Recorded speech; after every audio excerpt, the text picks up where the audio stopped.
Breaking Balls podcast. It's our first trip of the year to a road course, but it nets William Byron his second win. Christopher Bell sure was on his tail, maybe a lap away from getting that race.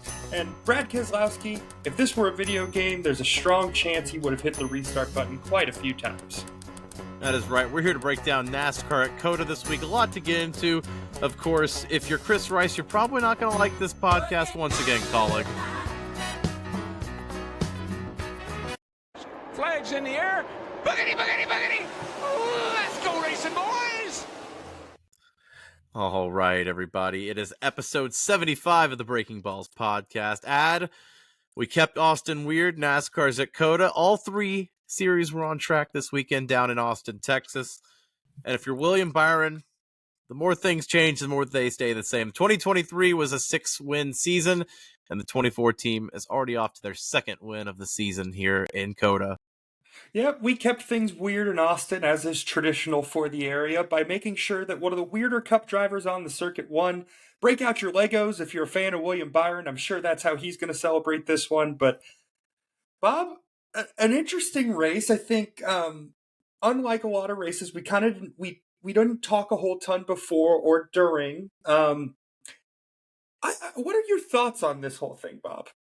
Well, before we get into it, you mentioned the Lego thing. Do you think William Byron is going to make a pagoda out of the Legos he has at home? Do you think that's possible? Do you think Lego might partner with him and do some kind of, COTA Lego set? That'd be a nice little touch there, wouldn't it? That would be kind of tight. Or maybe the diecast that for this week, you just have a diecast company who makes one out of Legos as opposed to just making the regular, traditional diecast. Would be an interesting collector's item given the NASCAR the Netflix series. He's a Lego fiend. I can't wait to see the partnership on the car. But yeah, like you said, didn't get to talk a lot. I really think that this race depends on, one, how you woke up that day and wanted to look at NASCAR. Two, really what you look at road course racing in 2024 as. No stage, outside of the stage cautions, there was no natural cautions, which doesn't quite happen a ton. I think outside of one road course race in 2022, I believe, it hasn't really happened in 15 years. I think with this next-gen car, this is the fourth year at COTA. The drivers just know the course. There's not a lot of spots where you can really get into a lot of hairy situations. There's a lot of runoff, not a lot of gravel and walls there. It's very forgiving. And I just think that, it turned into one of those old school type of NASCAR races. Last week we had it at Bristol, and it was a fun old school type of race. Well, this week we went on the opposite side of the spectrum. We went with an old school race where you didn't have a lot of action out there. It was, a lot of single file racing, a couple of different strategies here and there that got hairy at the end with Christopher Bell. But I don't know, Ad. I kind of go back and forth if I thought this race was average, if I thought it was bad. At that point, you just think, oh, it's just another race, right? To be blunt, Bob, there were 7 different leaders in this race, and it's kind of weird to even say that because it felt very much like an F1 race because of how in control, it felt that William Byron was the entire time. A lot of follow the leader around the track. There's something about COTA that I think really does produce, as far as road course racing, this is probably one of the tracks where you get the best on track product. But there was something about today. I think I had a little bit of frustration with with just how this race could have been smooth if there was no, stage breaks and, the mandatory cautions. But at the end of the day, it felt like everything, like you said, was a little bit set up because they've been coming for 4 years now. There's definitely an understanding of what the car, how you need to set these cars up. And, William Byron's team, just a bang up job as soon as they were off the truck of really just getting this dead right. But at the end of the day, it seems like even the strategy part of this is figured out. I mean, we could talk, Christopher Bell was kind of the only guy who varied a little bit on strategy, and it even kind of came up and you could argue it bit him in the ass a little bit later in the race. You could, but you also couldn't, because it just showed how little the details mattered in this race. You had Christopher Bell, who had a 9-second longer pit stop than he normally does on that green flag cycle. He only lost by 0.7 seconds. I mean, here's to say that, they even, were 2 or 3 seconds quicker on that pit stop. He might be in front of William Byron in pit lane or in victory lane today. But, it was those fine details that mattered today. And I mean, like you said, the strategy was interesting. Watching Bell at least split the stage once he won stage 1, split stage 2 and 3 there, and it ultimately was closing on Byron. But yeah, like you said, everyone else, once that green flag cycle of pits happened in stage 3, it was William Byron's race to lose. No mistakes there. I mean, it was clean racing. I mean, you could argue maybe Ty Gibbs, who was running second at the time to William Byron, could have maybe given Christopher Bell a little easier run there the last 5 laps, but that's the beauty of NASCAR is, that separates it, like you said, from an F1 where the team orders there. William Byron had the lead there, and Christopher Bell had to earn that pass on Ty Gibbs. Whether you like it or not, that is racing, unfortunately. And, was the faster car in second place today? Probably, but like you said, what William Byron read 48 laps, I believe, today. It was one of those days where you couldn't be upset if either one of them won. But at the end of the day, there wasn't a lot of on track action, and NASCAR is known in the last 20 years on that road course package ad for beating and banging a little bit, putting the bumper to the guys when you get to those passing zones, and you didn't get that today, and you haven't gotten that in the last couple of road course races. But I don't know. I feel like it's just perspective today. Yeah, certainly not the beating and banging where, it mattered. I would say there was definitely contact, and we'll get into that a little bit later in the show. But I think, you made a very interesting point because there wasn't a lot on track to nitpick, but where there was on pit road. I mean, at the same, the other hand of it, Christopher Bell's pit crew cost him 9 seconds, and William Byron, I think they were about 2 or 3 seconds under the average pit stop all day today. I mean, they were fine. So ultimately, it just shows that this is a complete team sport. It took a complete team effort to where even though he didn't have necessarily the best car, with strategy and the pit crew and everything that went into this, they just found a way to piece together a victory. And I almost would prefer seeing a complete performance like that. Um, I will say I think the on track racing left something, left you wanting, but I don't think this was a bad race by any stretch of the imagination. Yeah, I agree with that, and like you said, the no cautions, the natural race, it leaves a little to be desired for sure, and there's definitely room to improve. But there was also a lot of action on the track that we didn't get to see with Fox too, and we'll get into that. But a bunch of guys bumping into each other. I just feel like it feels like it depends on what you want NASCAR's road course package to be at.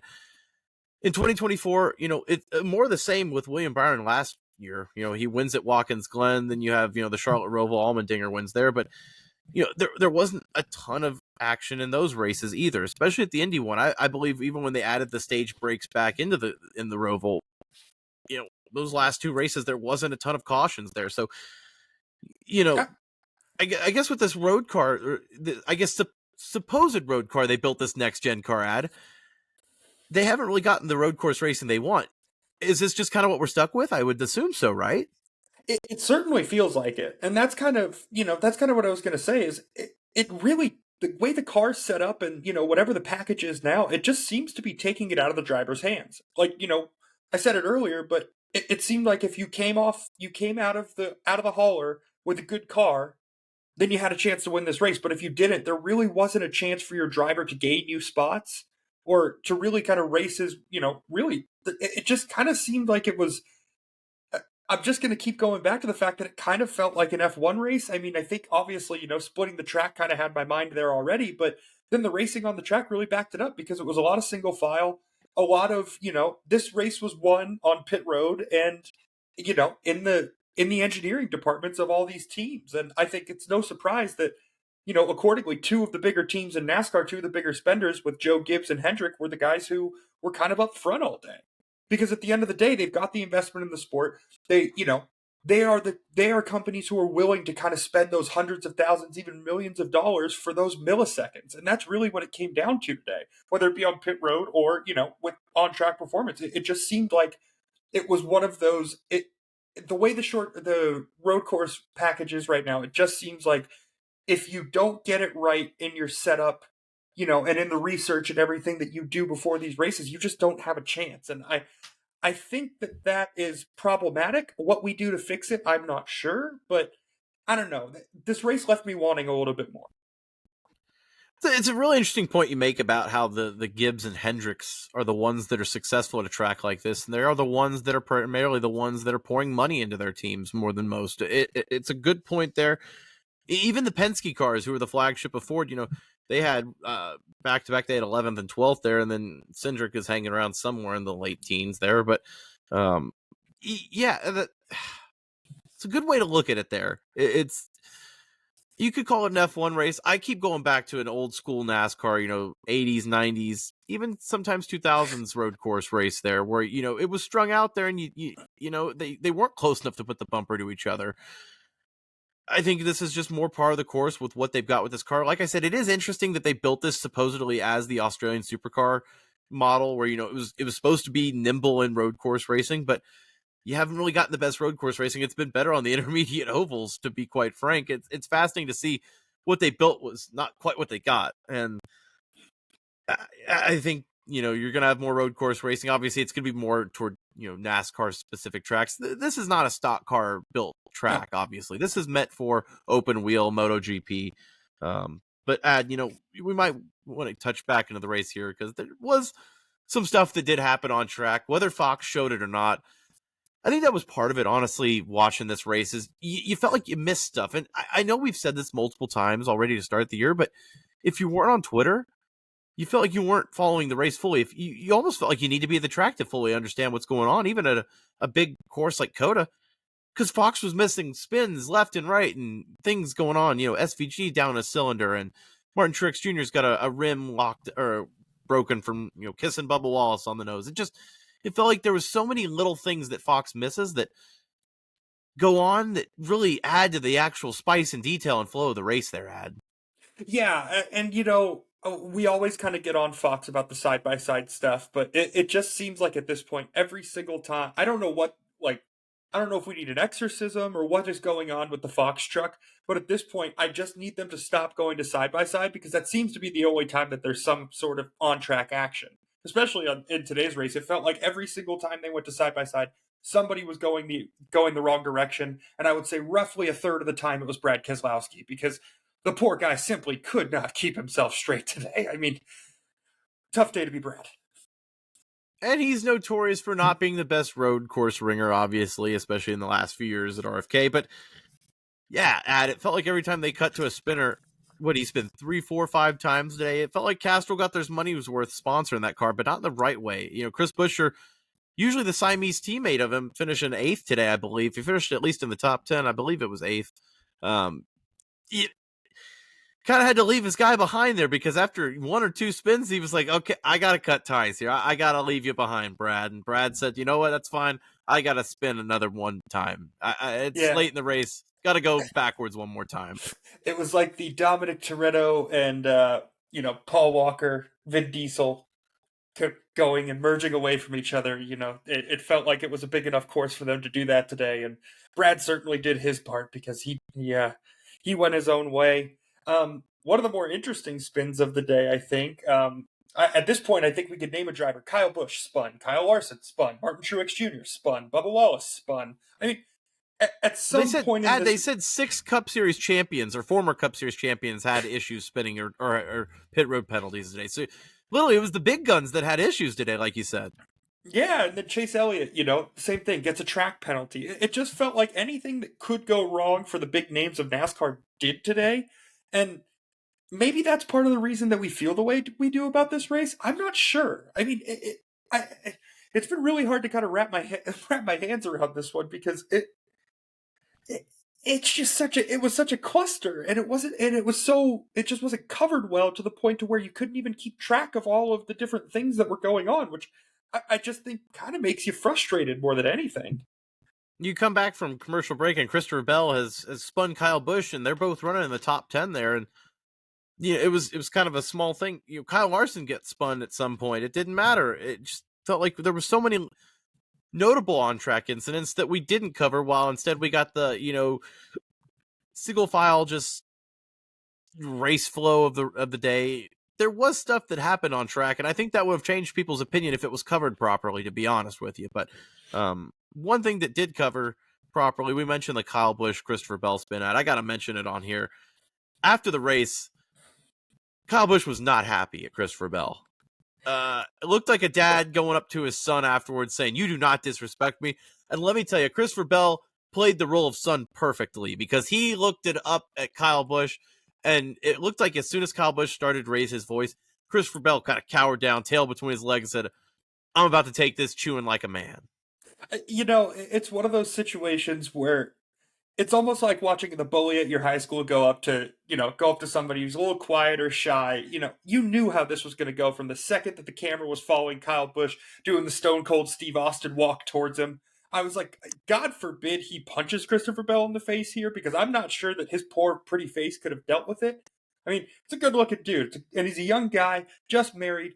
I think that was the thing. He's just like, maybe I don't have the dental insurance to cover this, so I'm just going to keep my mouth shut, kind of throw my hands in the air. But ultimately, that's all he could do. I mean, it wasn't like Kyle Busch was the only victim of of Christopher Bell really trying to get his way to the front. I think he helped a few people around today. I'm off the top of my head, I know Kyle Busch. I can't think of the other one right now, but it was it was certainly a talking to. You could tell obviously I think the relationship there, as in their short time as former teammates, I think did kind of diffuse the situation a little bit, because ultimately, like, it's one of those things. You're not going to ruin the relationship over one on track incident, but it's good to see Kyle Busch have a little bit of fire again. I'll say that much, because he's got a right to be frustrated, whether he should probably be a little bit more frustrated with his team, but at the end of the day, at least it's passion, at least he cares, and I think it's going to bode well going forward.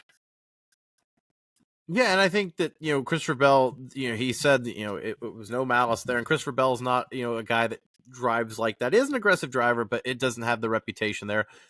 I think when you do send it into the turn one like that inside of Kyle Busch, who did, come down and take the line away, when you send it in like that, though, you open yourself up to the criticism and what comes with that move there. Whether it's good, whether it's bad, you reap what you sow there. I'm not saying that it was a dirty move, but, in a racing move like that, when you put your neck out on the line, sometimes your neck gets cut off there. And,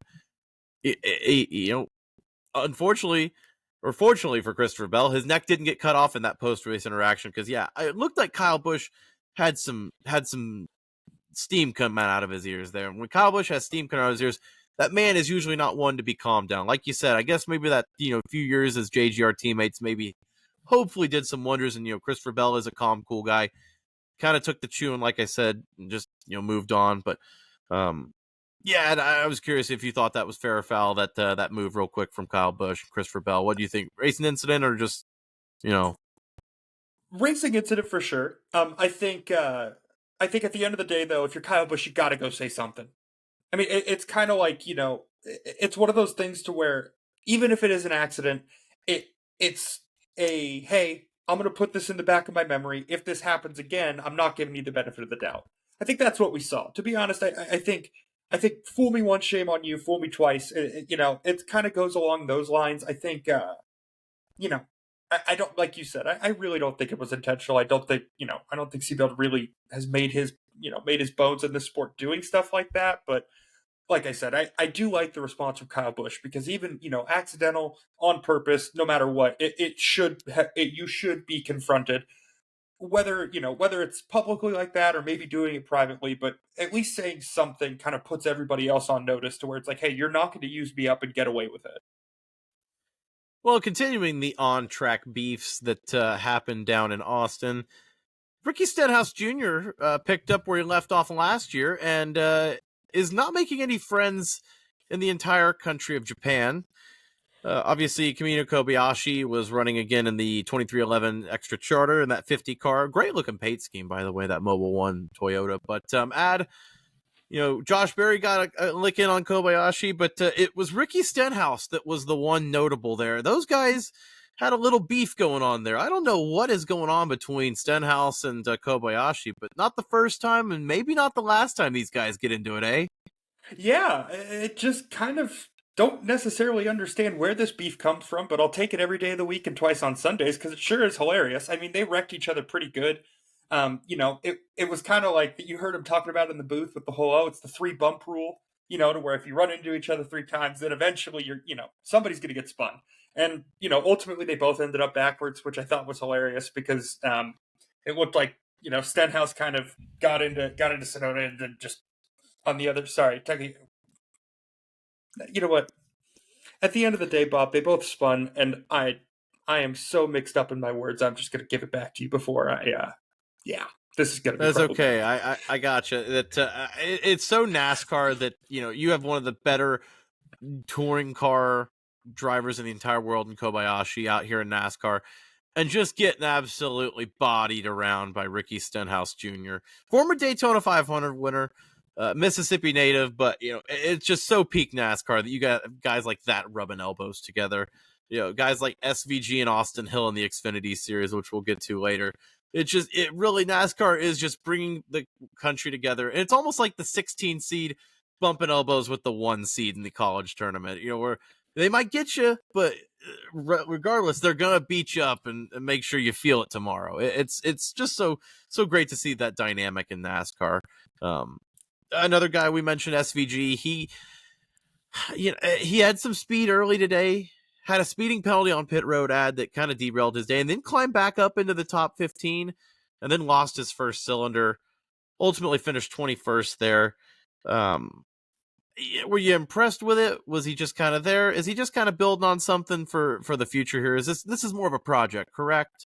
Yeah, I think all things considered, when you factor in the fact that he straight up didn't have first gear, which at most NASCAR tracks that just simply wouldn't matter because you're going, you're on an oval and, as long as you're able to get on and off pit road and, you may have some troubles on restarts, but, to be as successful as he was and to navigate the track, with that adversity, I think ultimately, if the Xfinity race, which we'll talk about later, definitely shows that, the guy can road race. And I think, like you said, it's more of a project. It's just giving him a little bit of seat time on a track that he's comfortable in a car that he just still needs to get the hang of. And, ultimately it's a bummer that, that you lose first gear and it kind of turns the whole situation after that into a little bit of a wash. But yeah, I think you're 100% right though. Just kind of building. Good to see him get the experience. Good to, definitely was interesting to see him just kind of slowly make his way up the leaderboard in stage 2.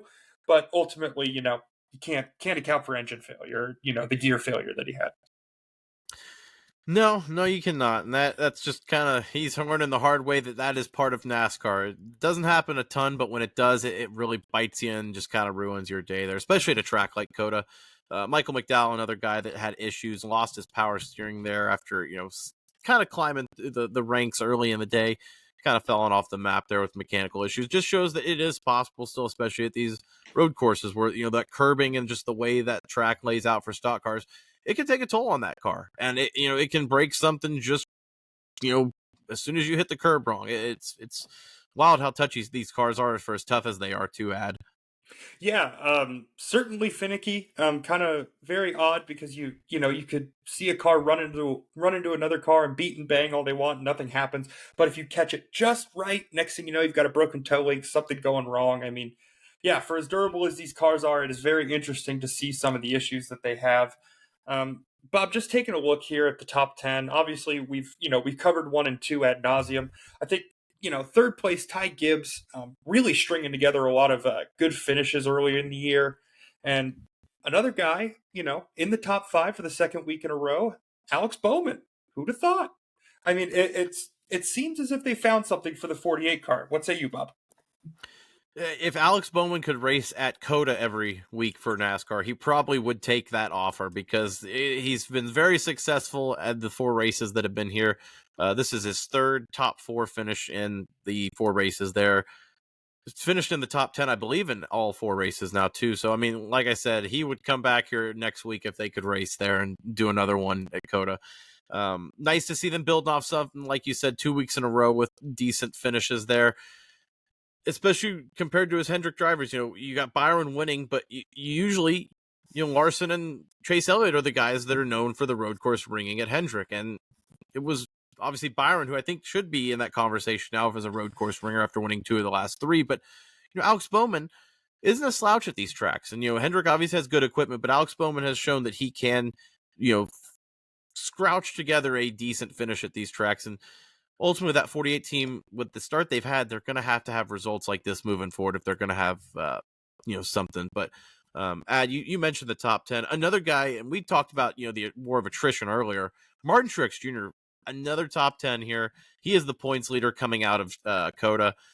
He and Bubba Wallace kind of had a weird interaction on the first lap where they, pointed noses and almost kissed with their cars and then drove about 10 or 15 feet there. But him and Bubba Wallace both coming back with top 15 days there. Just goes to show that the Toyotas have some speed. Again, it doesn't matter. Short track, intermediate, road course. Man, those Toyotas are wicked fast.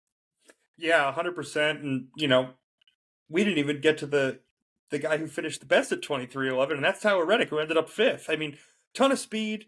Definitely seems like they're building something, going in the right direction. Certainly promising. And yeah, it's just one of these things. It's very interesting to see how the different manufacturers have performed throughout the early parts of this season. I think Chevy's had success. Obviously, Toyota's had a ton of success. We covered it here. But, those Fords, I mean, they've had some qualifying, success. Ryan Blaney's won a race, but another somewhat disappointing day, don't you think? I mean, we mentioned Chris Buescher finished 8th at. You look at the top 10. I'm looking. Oh, that's the only one. One Ford in the top 10. Joe Logano and Ryan Blaney came in 11th and 12th. But, I mean, those guys more just kind of ended up there. That wasn't like Joe Logano had a good day. He wasn't on your screen at all today. Blaney is, an average road course racer, but nobody from this Ford camp really just comes out and wows you. I mean, Chase Briscoe's a decent road course racer at 13th. It's not like Ford has these guys in the carousel that are ready to, roll at these road courses. Austin Cindric's got a background in open wheel racing and in these, road courses. Where was he today? 19th. Another week where that 2 car underperforms. You put the nail on the head. These Fords are just, it's a slow start, and the longer it goes, man, the more we start to worry, okay, this new dark horse Mustang, man, what do they've got? Yeah, and it's one thing to have a slow start to the season if you're a proven driver like Joey Logano or Ryan Blaney, coming off a championship. But for a guy like Austin Cindric, I don't want to be dramatic about this, but there's a chance that they're going to have to move on sooner rather than later. I mean, the performances just haven't been there. And now, I think this was kind of for me at least, I was looking at this as a real make or break for Austin Cindric, because if he doesn't show up at a track like this, where is he going to show up?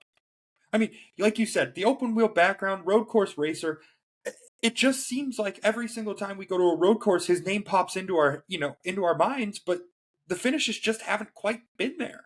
And, I'm not sure what really to make of it, but with the struggles that Ford is having, I mean, it's certain, like I said, it's one thing if you've got the track record and that type of thing, but if you're still trying to kind of, gain your reputation within the sport, you got to be looking at your, your OEM and saying, hey, what the heck is going on here? We got to figure something out, or else I'm going to be out of a freaking seat.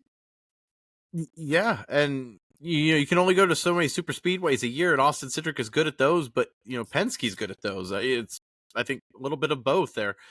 The other issue, though, and Cindric has this in his back pocket, not only is the familial ties at Penske, but also, when you look at Ford's pipeline, they don't really have anybody in the development right now. That pipeline has kind of gone dry in the Xfinity and Truck Series right now. There's not a ton of people to be totally excited about. So if they were to go out and replace Austin Cindric or, anybody else in the Ford camp, whether it's SHR, Ford, or Front Row, doesn't matter, Penske, they're going to probably have to go from outside. And, that keeps Austin Cindric's seat a little bit less hot because, he can afford a little bit more time there, in that 2 car. But yeah, like you said, a guy that we usually think for road courses, the results haven't been there. And I think it's more or less the same with Ford moving forward this season. But you kind of also look at a Ford that we want to give some credit to, He finished 17th on paper, and they disqualified him because they don't want to see our boy win.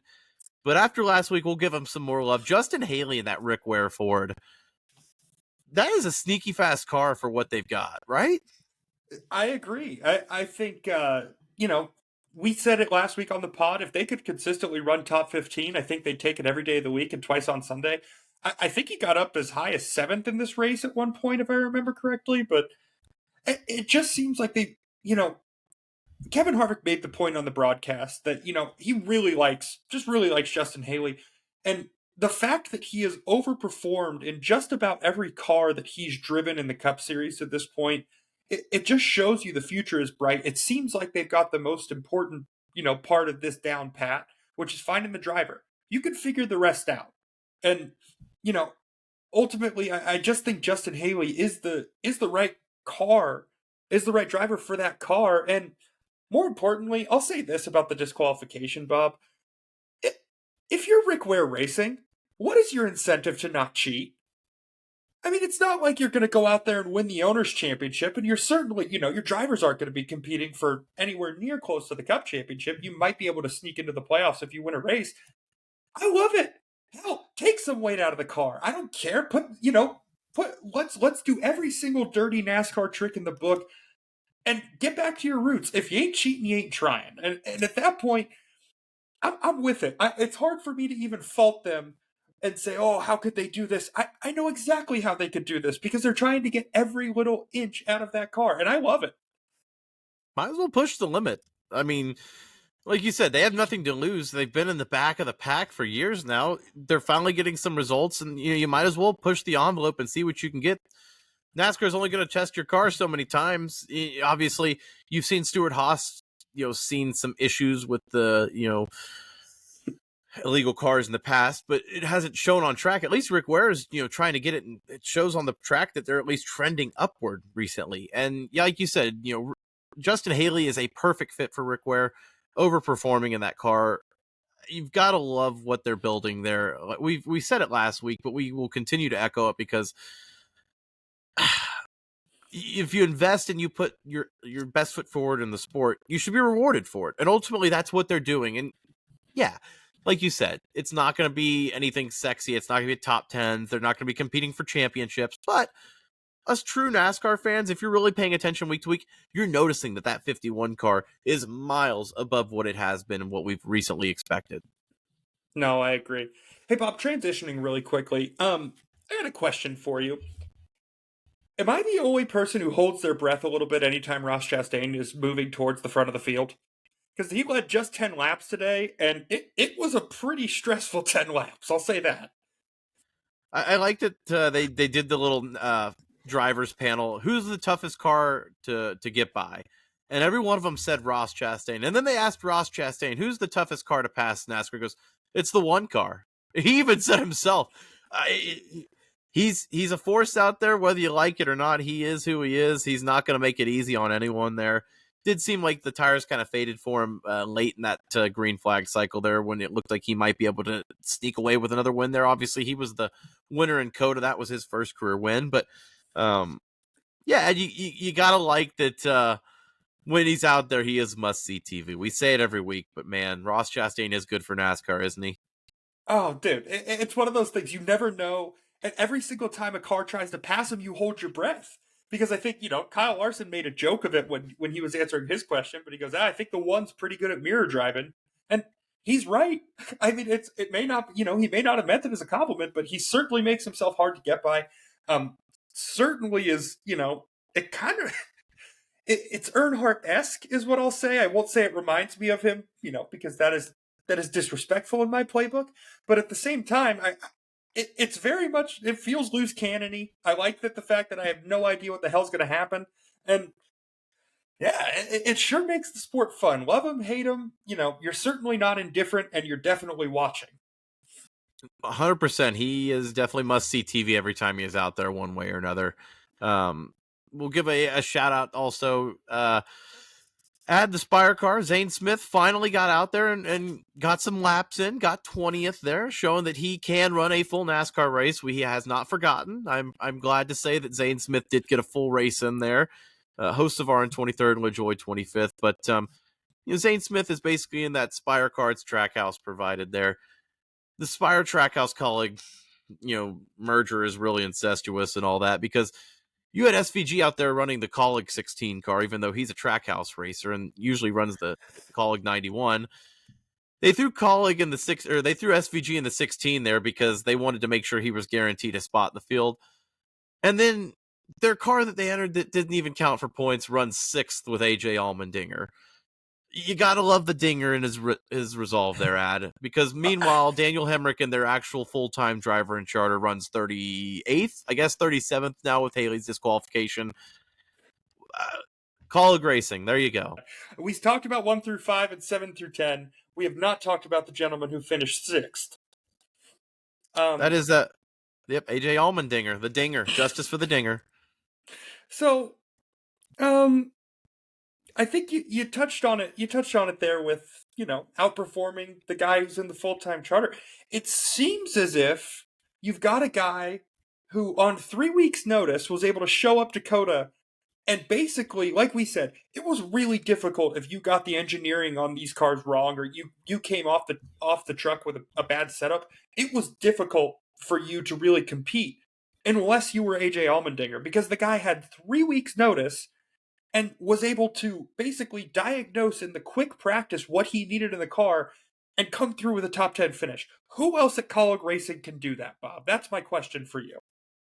Yeah, and I'm sure he had an inkling that he was going to be running this race. Obviously, they just needed to get the fine print there. But obviously, yeah, the man can get in any kind of car, and if it's a road course, he's going to be competitive. We've seen it time and time again.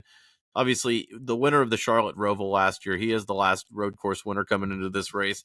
The justice for the Allmendinger Ad, because Colleague needs to figure out what they're doing with these charters. I know we say it every week, but especially this week, it really shows. You've got SVG in the 16 there, who they partnered with Trackhouse. Why not just run the Project 91 there? You know that the field's probably not going to be full. I guess they just wanted to take every precaution they could and throw him in the 16. But then you've got Daniel Hemrick, who's been running full-time this year. Underwhelming, to be quite honest with you, and that's being frankly nice after he runs behind Timmy Hill in the 66 Ford. I mean, it's frustrating to see that 2 years ago it was Allmendinger and Justin Haley, and you thought this race team has a great future, and obviously they rumored sponsorship issues. Financial is not what it used to be, but I mean, just seeing them fumble the bag like this is frustrating because they've got the talent, they've had the talent, and instead they throw a mixed bag out there. Trackhouse put out the 16, they prepped the 16. It's not like that was their cars. They really only made 2 cars there, Ad. Yeah, I think I share your frustration. I think that's the big thing, is that even if it's something going on behind the scenes to where AJ Allmendinger would prefer to run Xfinity, I don't really know. At this point, it's not it's all speculation on my end. But it just seems like if your goal is to get the best drivers in in the chartered seats, AJ Allmendinger has consistently proved to you that when you go to a road course, it's almost an automatic top 10. And it doesn't make sense to me that you would just, you would put him in a non-chartered car. It mystifies me, but then again, I don't have that much money. I don't own a race team. Chris Rice, you can do whatever you want, but the Breaking Balls podcast certainly disagrees with you. We would run Colleague Racing a lot differently, personally. We don't have the experience. We don't know what goes on behind the scenes, but we are armchair drivers and armchair owners over here at Breaking Balls, so we're definitely going to do that. 2 other people just want to give quick shout-outs to on this race. Obviously, I did mention Corey LaJoie in 25th Ad, but a great moment on the broadcast. Lap number 1, Clint Boyer is saying, want to give a quick shout-out before it's too late to Corey LaJoie running in the top 15. And as he is finishing the sentence, before it's too late, he says, Corey LaJoie makes contact with another car and drops off the pace and falls into the 20s and never really recovers there. Absolute chef's kiss of a moment for the broadcast there. Just outstanding Clint Boyer there. And also add our weekly shout out. Harrison Burton spun one time. We saw him on the broadcast and then quietly finished 31st. So another Harrison Burton update just because we know you didn't notice it either. Yeah, Harrison Burton stays spectacularly below average, and we will continue to cover you once per podcast, we promise. Bob, I think, obviously, with our first multi-time winner on the year with William Byron, I think, obviously, is it too early to be talking championship hunt? Absolutely, but we're going to do it anyway. Obviously, William Byron is the easy pick at the moment. Really has won and was dominant. I mean, has been dominant this year, but Anybody else that you kind of have an eye on, kind of looking towards the future, looking towards the playoffs? There's a couple people obviously we could talk about, but William Byron's obviously the first thing that comes to mind because the biggest thing is he's winning on all these different versatile tracks. Last year he won at Martinsville. That's in the playoffs. He's won at, obviously he's won at road courses. The Charlotte Roval's going to be in there. He's a good super speedway racer. Talladega's in there. Atlanta is in there. He won at Atlanta last year. The 24 team can win it at a lot of different places. And obviously winning 6 races last year, you thought, okay, that was William Byron's breakout season.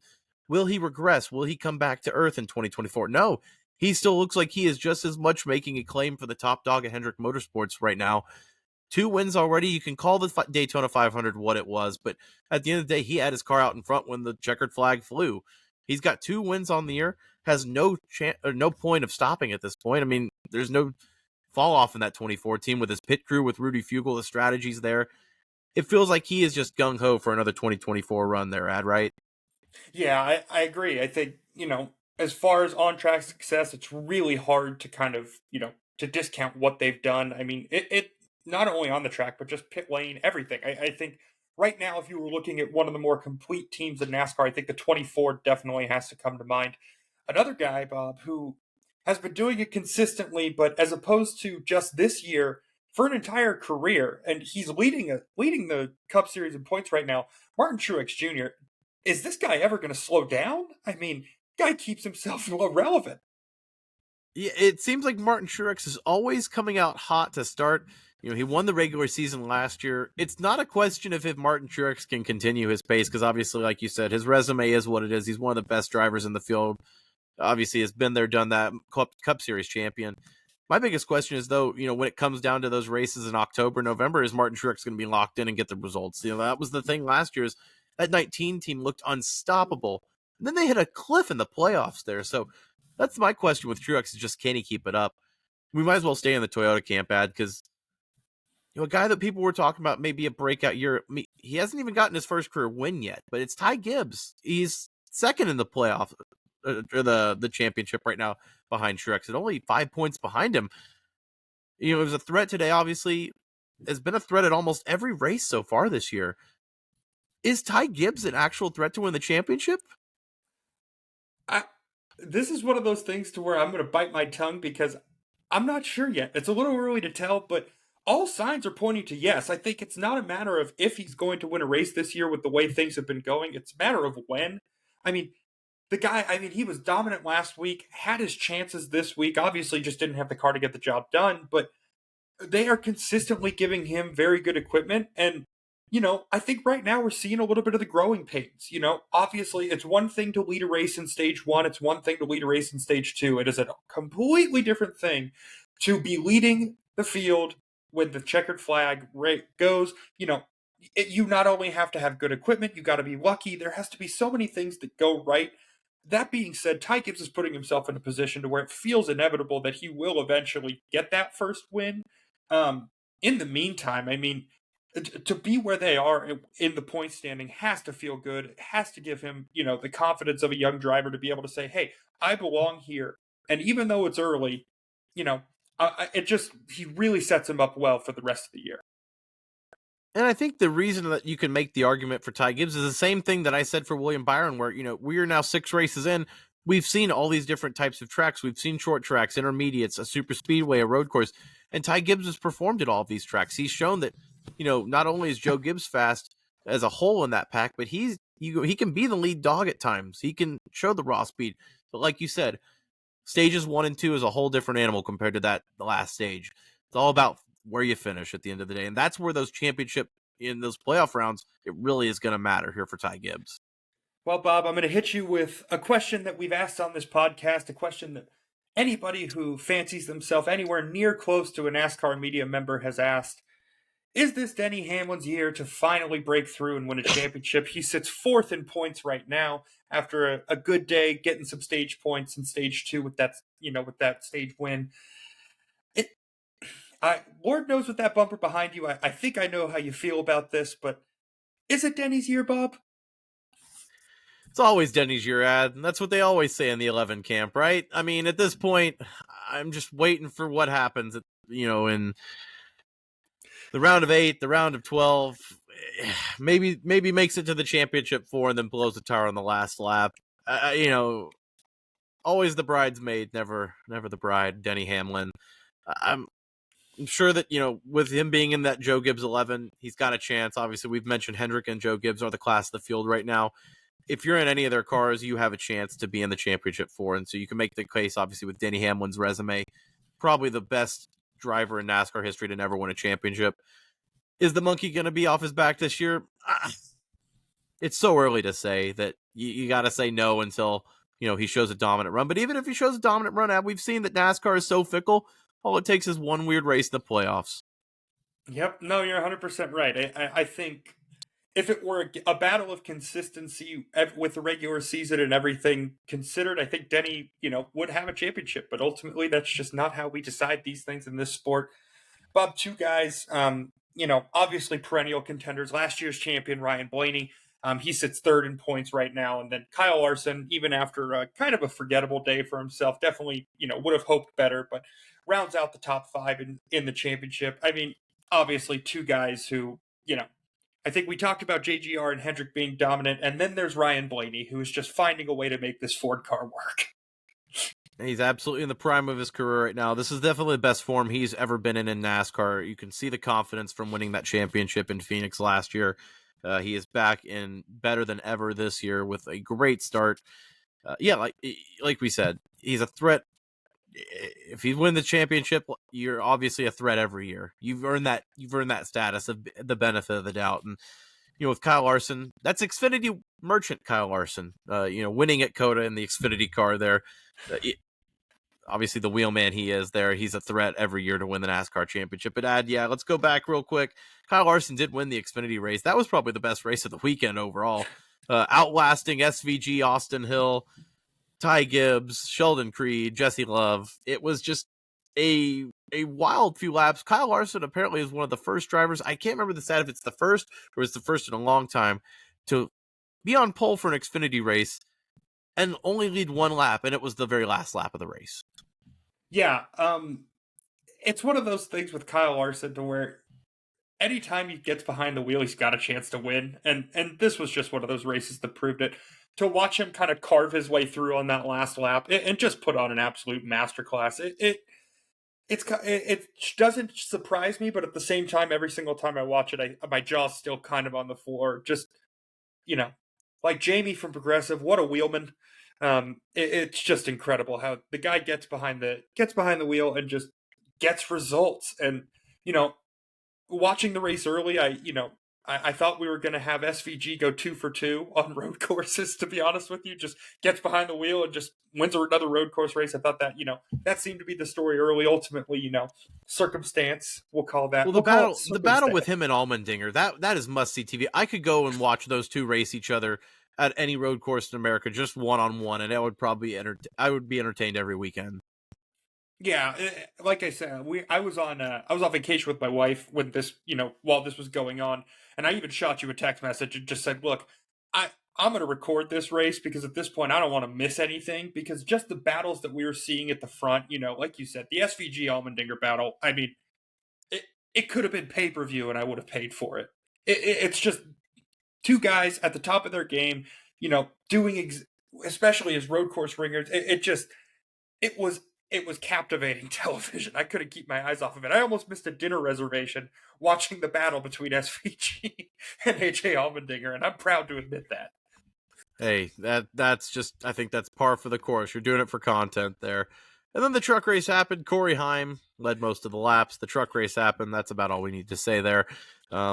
Just to put a bow on the week that was NASCAR off the track, did come out that NASCAR bought the historic Bowman Gray Stadium in North Carolina. If you don't know what Bowman Gray is, just give it a quick Google. You'll see a lot of chaos. And I'm being frank when I'm saying this, it's a high school football stadium with a bowl of stadium seating around it. And then they put a NASCAR track in between the stadium and the field. And when I say it is pure chaos and just, southern short track racing where they'll drive cars literally across the football field to wreck each other, that's just a normal weekend at Bowman Gray. So NASCAR is a part of this now. Yeah, this this has got me feeling mixed, to be honest with you, because I think, for the survival of the track, I think NASCAR stepping in is necessary. I think, we don't want to see these short tracks dying out. And to see NASCAR's commitment to the grassroots level of the sport, I think, you got to commend them for that. That being said, I'm very interested to see what changes. Like you said, this has been, to put it lightly, a circle of chaos, we'll call it. I mean, you've guaranteed you've seen this track in some sort of Instagram reel or TikTok or something of drivers trying to wreck each other and all sorts of things. I'm just interested to see how the local community embraces it. I hope they do. I hope they don't. I hope. Obviously, there's changes that need to be made. You can't have guys driving through the infield and just rocking each other like it's a demolition derby. But I'm just interested to see what NASCAR's plans are. I think you saw a lot of people who, is this where we're going to run the Clash next year? Which, interesting. I don't think it's quite that big of a facility, but it just gives them more options. Good to see NASCAR investing in the grassroots level of the sport, but also interested to see how the community takes to this. Because ultimately, NASCAR catches a lot of flack when they do stuff like this, to where they buy tracks and then oh well, they're selling out. It's corporate, da da da da. But at the end of the day, the track's going to be open. NASCAR is going to be, making sure that it stays sustainable for the future. And I think that's ultimately good for the sport. Yeah, and NASCAR has said that they're not going to change anything as far as the structure, procedure. It's literally going to be business as usual. You're not going to notice anything. It's just going to have NASCAR's money. So as far as the community receiving it, I don't think there's going to be any issue. Like you I don't said, the know, Clash, but my problem is that it's one thing to say that. It's another thing when you're on the hook. This is me putting my lawyer cap on. I rarely do it during this podcast, but it's one thing from a liability standpoint. You own that. And all you are is one lawsuit away from having to make a ton of changes. So I'm interested to see. I'm just gonna say it. It's a liability nightmare. The way that they go at each other. I mean, even if you're signing waivers and everything like that, I'll be very interested to see with a corporate owner how things go here, because this could be a little bit of a nightmare. Mark my words. yeah, yeah, we'll see if that if we'll clip this for the future. But like you said earlier, though, I'm more interested to see about maybe the potential clash in the future, an all-star race. You may get the Truck Series over there. The Truck Series may kill somebody, Bowman Gray. To be quite honest, that might be the liability. Is not the local track, it's the Truck Series. But with NASCAR's branding there, it opens up the possibility. You do have also, it's in North Carolina. You have so much saturation already in that area already with North Carolina, Virginia, South Carolina, all of that right there. You can't really grow the fan base any much more in that area than it already is. It's already the NASCAR heart. It's the heart of NASCAR country. So, I do, like you said, I like them investing in the grassroots movement of the sport. You got to keep the history where it is. It's one of those stories where I think we're gonna remember this today, and 10 years from now we'll look back on it and see if it was positive or negative. I don't think we can make a judgment yet. Yeah, I agree with that. I think, like anything, you got to give it time and kind of see how this whole thing evolves. But yeah, I think it's very important for tracks like these to stay alive. Even in, like you're saying, even in kind of the hotbed of NASCAR. Um, you know, I just think it's really important for these types of grassroots tracks, because you get guys, who come through, and, I think NASCAR released all the different guys who've raced there, Bubba Wallace, Chase Elliott, Kyle Larson. I mean, there's all sorts of the big names of this sport cut their teeth at that track. And I think it's really important that it's there for a long time and is sustainable as a business practice. Look at us. We're going from Circuit of the Americas to Bowman Gray. We cover it all over here at NASCAR and Breaking Balls. Got a lot of thoughts about IndyCar, and the Thermal Club thing today, but that would just be a whole nother 30 minutes. So I'm going to save that for another day. Did I hear that someone not named Max Verstappen won an F1 race? That also happened. It was still a fairly snoozer of a race once the shock and awe wore off, but yes, Carlos Sainz in his appendixless body did win the F1 race. Ferrari with a 1-2 out in Australia. Down under, things got weird. Max Verstappen's brakes blew up. It was a miracle. Yeah, I think every F1 driver will now be making sure that their appendix is getting cut out. Got to be a speed advantage there somehow. I don't know how much an appendix weighs, but at this point, you got to think, maybe time for people to have the procedure. We'll be on appendix alert and see if anyone else loses that for the rest of the year moving forward. But yeah, a lot of racing this week. Obviously, our eyes were on Austin mostly. A Mad weekend. Xfinity once again steals the show in NASCAR, but to put a bow on it there. I don't think this is one we're going to be remembering 10 years from now, but at the end of the day, it was racing, it was NASCAR, and it's better than nothing, right? Yeah, amen. I think you hit the nail on the head. Is this a race that I'm going to be talking about much more after tonight? No, probably not. But at the end of the day, it's still racing. There were still some interesting things. I think there were, some bricks laid for some storylines later in the year, with Kyle Busch and stuff like that. It just seems like, it kind of a run of the mill racing experience, especially for a road course. Interested to see, what they do moving forward. I don't think they'll go back to it, but I liked not stopping at stages at road courses. But anyway, they've got bigger problems than that. Yeah, that's could do a whole nother podcast on what we can fix in the road courses or try to. But if you made it this far, of course, once again, like, subscribe. If you're a fan of Breaking Balls, somehow you've made it this far, you might as well share it and make sure that the army grows. Become part of the Balls army as well. We put it out every Sunday night, Monday morning. We'll have clips out again this week, and we'll be updating the social medias as always. Anything else that we've missed here? No, I don't think so. I will say this: I left this weekend with a great, we'll call it, respect for Jesse Love. So Jesse Love, congratulations! You may be on my Michael McDowell. I'm going to support you no matter what you do, train. There you go, Adam. Adam has another one on the list there. The little infinity stones are growing there in the O'Shea palm. But episode 75, we'll put a wrap on it. We kept Austin weird.